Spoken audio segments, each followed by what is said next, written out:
The sun was sinking behind the endless dunes, painting the Wild West sky with streaks of orange and red. A bitter wind swept across the plains, carrying with it tiny grains of sand that stung the cowboy's weathered face. Jake Callahan tightened his grip on the reins, his horse stumbling slightly over the uneven ground. He had ridden these deserts countless times before, but today, the wind had an almost cruel persistence, pushing against him as though trying to drive him back. The horizon was a shifting wall of sand, and somewhere in its murky depths danger waited. Jake had been a lawman once, a respected sheriff in a small town, but that life belonged to the past. He carried mistakes heavier than the saddle on his horse, memories that came unbidden at night. Today, though, he was only focused on surviving the storm. His boots scraped against the dry, cracked earth as he urged his horse forward, each step kicking up a cloud of dust that mingled with the rising wind. Ahead, something moved. At first, Jake thought it was just a trick of the light, a shadow cast by the storm's approaching edge. But as he squinted against the grit in his eyes, he realized it was a person, a woman struggling against the wind, trying to guide a small wagon that threatened to topple with every gust. Her hat had slipped and her hair whipped across her face, making it almost impossible for her to see. "Hey," Jake called out, raising his voice over the roar of the wind. "You can't stay out there. You'll get lost." The woman looked up and her eyes met his. They were wide with fear, but there was also determination there, a spark that refused to be extinguished. She opened her mouth to answer, but the wind swallowed her words. She gestured frantically toward a rocky outcrop just ahead. Jake understood immediately. She had built a small shelter there, just enough to keep the worst of the sandstorm at bay. He spurred his horse forward, the animal straining under the effort. The sand was beginning to bite at his face, and the wind pushed against his chest as if it wanted to throw him off. He reached the shelter just as the woman stumbled, nearly falling under the weight of the wagon. Without hesitation, Jake grabbed her arm and steadied her. "Cowboy, we are shivering. Get in my shelter now," she shouted, her voice cutting through the roar. Jake chuckled despite the cold. "Looks like I'm being saved then."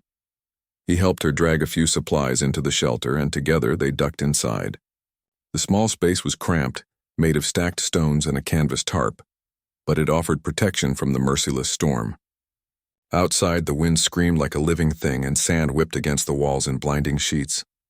Inside, the air was stuffy and warm, but the chill clinging to their skin made it hard to feel safe. The woman introduced herself as Clara Bennett. Her voice trembled slightly, not from fear but from the cold. She explained that she had been traveling to a nearby settlement, hoping to start over after losing everything to a ruthless gang of outlaws. Her father had been a traitor, and her family had trusted the wrong people. Now, she was alone, carrying only what she could salvage in her small wagon. Jake listened quietly, the firelight flickering across his face. He felt a pang of recognition in her story. He knew what it was like to lose control, to let mistakes haunt every step you took. "I've been through my own trouble," he admitted softly. "Didn't make the best choices in the past, and now I'm just trying to keep moving." Clara studied him for a moment, then nodded. "We all have regrets," she said, "but we have to survive first. Then maybe we can fix some of the wrongs." The storm outside made conversation difficult. Every gust shook the shelter, rattling the stones and sending small pebbles clattering across the dirt floor. Dust got into their eyes and mouths, making every breath taste gritty. Yet despite the discomfort, a strange sense of companionship grew between them. They shared stories of the roads they had traveled, of towns they had seen, and of the people they had met. Jake told Clara about the town where he had once been sheriff, a place that had seemed safe until one day it wasn't. He spoke of a man he had tried to catch, a criminal who had fooled everyone, including him. The failure had cost lives, and Jake carried that memory like a weight he could never set down.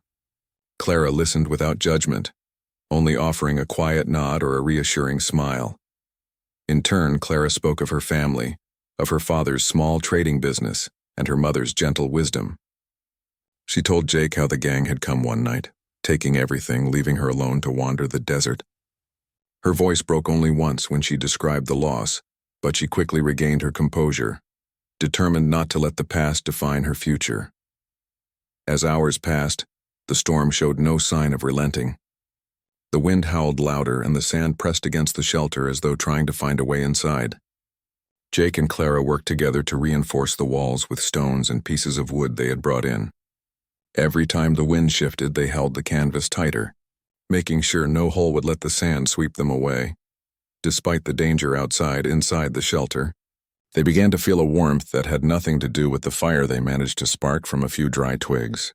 There was trust forming, a bond created not by words alone but by shared struggle. Each glance they exchanged, each small act of cooperation, strengthened a connection neither had expected to find in the harshness of the desert. At one point, Clara noticed that Jake's hands were red and cracked from the cold. Without a word, she reached over with a piece of cloth and began to wrap them gently. "Here," she said. "You need to take care of yourself too." Jake looked at her hands working, her careful attention, and felt something he hadn't felt in a long time: hope. Perhaps redemption was possible even for someone like him. Perhaps he could help someone else survive and, in doing so, find a measure of forgiveness for his own past mistakes. The storm continued through the night, a relentless reminder of the harshness of the Wild West. But inside the shelter, Jake and Clara slept in shifts, keeping watch over each other.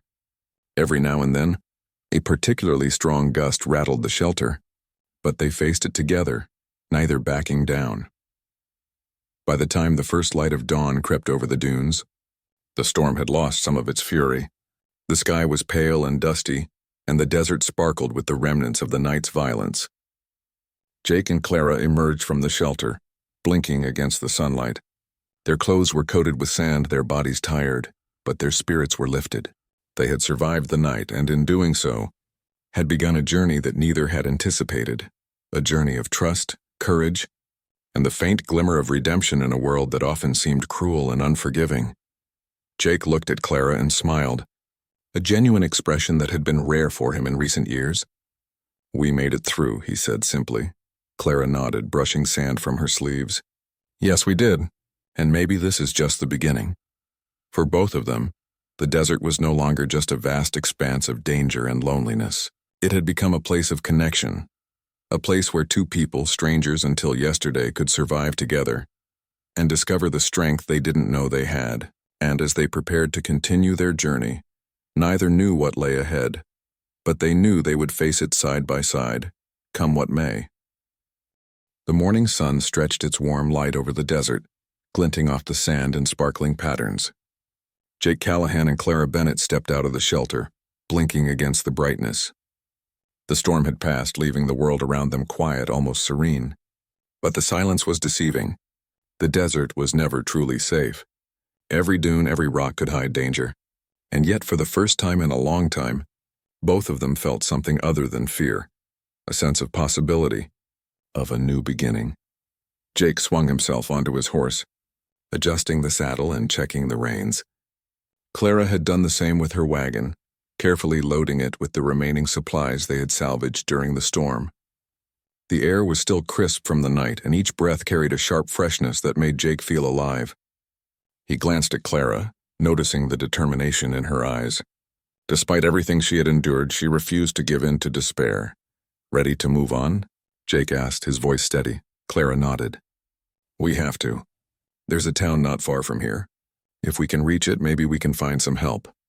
Together they rode across the desert, the sand shifting beneath the hooves of Jake's horse and the wheels of Clara's wagon. The silence between them was comfortable, filled with the sound of the wind and the occasional clatter of the wagon. As they traveled, Jake's thoughts drifted to the people he had lost, the mistakes that had haunted him for years. He had tried to bury them, but in Clara's presence he felt the weight lift slightly. He realized that helping her might also be a way to make amends for his past. The journey was slow. The desert was vast and the sun beat down relentlessly, forcing them to take frequent rests. They found a small oasis, a hidden spring surrounded by scrubby bushes and rocks. Here they drank and washed the grit from their faces. Clara's hands moved deftly, checking the wagon and making minor repairs. Jake watched her, impressed by her resourcefulness. She wasn't just surviving. She was thriving even in such harsh conditions. "Where did you learn to handle a wagon like that?" Jake asked, curiosity breaking his usual quiet. "My father taught me," Clara replied. "He said that in the desert you either learn to take care of what you have or you don't survive." Jake nodded thoughtfully. Her words reminded him of his own father, a stern man who had taught him about responsibility and honor. He felt a pang of regret. He had strayed far from the lessons he had once held dear. But seeing Clara's courage inspired him. Perhaps it wasn't too late to find a new path. As the afternoon wore on, the landscape began to change. The dunes gave way to rocky ridges, and the desert floor grew harder under their horses' hooves. They spotted smoke in the distance curling into the pale blue sky. Jake's instincts kicked in immediately. Smoke could mean a settlement or trouble. He slowed his horse and signaled for Clara to do the same. "Let's be careful," he whispered. "We don't know what's waiting for us." As they approached, they saw a small town, more of a cluster of wooden buildings than a proper settlement. People moved about, tending to chores, and the faint sound of a blacksmith's hammer echoed across the dusty street. Jake and Clara dismounted, leading their animals into a safe spot near the edge of town. They were wary, but relief mingled with caution. Inside the town, they found an inn. The innkeeper, a kindly man with a round face and bright eyes, welcomed them. "Storm got you, huh?" he asked, chuckling. "You look like you've been through the desert alive, but just barely." Jake smiled, grateful for the warmth of the building. "You could say that," Clara added. "We could use food and a place to rest." The innkeeper nodded and offered them the largest room he had. For the first time in days, they could sit, eat, and sleep without worrying about the sandstorm or the relentless desert sun. As they settled in, Jake felt a strange sense of peace. This town, small and humble, was a chance to regroup and plan their next steps. That evening, over a simple meal of bread, stew, and fresh water, Clara shared more about the gang that had stolen everything from her family. They were dangerous men, led by a ruthless outlaw known only as Rafe Thornton. Jake listened, his jaw tightening. He had encountered men like Thornton before, lawless and cruel, men who took without conscience. He realized that helping Clara would require more than just survival skills. It would require courage, strategy, and perhaps facing his own fears head-on. "I'll help you," Jake said finally, his voice firm. "We'll find them and make sure they can't hurt anyone else." Clara looked at him, a mix of surprise and relief in her eyes. "You'd do that? Even after everything you've been through?" Jake shrugged. "Everyone deserves a second chance. Maybe helping you is mine." The next morning, they set out with purpose. They asked around town for information, learning that the gang had a hideout a few days' ride to the north, tucked away in a canyon. The people they spoke to warned them of danger, of ambushes and traps. But Clara and Jake were determined. The desert had tested them once already. They were ready to face it again. Their journey to the canyon was difficult. The sun burned overhead, and the wind, though calmer than during the storm, still carried grit that scratched at their skin. Jake kept a close eye on the terrain, scanning for signs of ambush or danger. Clara proved invaluable, her knowledge of the land and her careful handling of the wagon keeping them safe. They spoke little, conserving their energy, but the unspoken bond between them grew stronger with each mile. By the time they reached the canyon, the sun was low in the sky. Shadows stretched across the rocks and the air grew cooler. They dismounted and surveyed the area. The hideout was clever, hidden among jagged cliffs and narrow pathways. It would not be easy to approach, but Jake and Clara were ready. "That's it," Jake whispered. "That's where they've been hiding." Clara nodded, her hands tightening on the reins. "Then we have to be smart. No mistakes this time." As they planned their approach, Jake felt a surge of determination. The desert had tested them. The storm had tried to break them, and yet they had survived. Now, standing on the edge of the canyon, he realized that courage wasn't the absence of fear. It was moving forward despite it. Clara's presence reminded him that trust and cooperation could overcome even the harshest conditions. Night fell as they set up a discreet camp near the canyon's edge. They watched the hideout from a distance, noting the guards and entrances. Jake knew the road ahead would be dangerous, but he felt ready, not just for the confrontation with the gang, but for the chance to reclaim something lost, their sense of control, their dignity, and perhaps even a new beginning. Around the fire, Clara spoke softly. "Do you think we can do it?" Jake looked at her, seeing the hope in her eyes. "We have to. And yes, we can, together." The desert night was calm, stars sparkling above like distant fires. For the first time in years, Jake felt a sense of purpose, a mission that went beyond survival. The storm had been their first test, the journey through the desert their second. Now, facing the final challenge, they were no longer just survivors, they were partners. ready to take back what had been stolen and write the next chapter of their lives. As they prepared for the coming day, both knew that the road ahead would be hard. But with courage, trust, and determination, they were ready to face it. The Wild West was harsh, unforgiving, and full of danger. But it was also a place where redemption was possible, where bonds could be formed in the unlikeliest of places, and where even the most broken souls could find a new beginning. And so, under the endless sky of the desert, Jake Callahan and Clara Bennett rested, ready for the dawn that would bring both danger and hope, knowing that whatever happened next, they would face it together.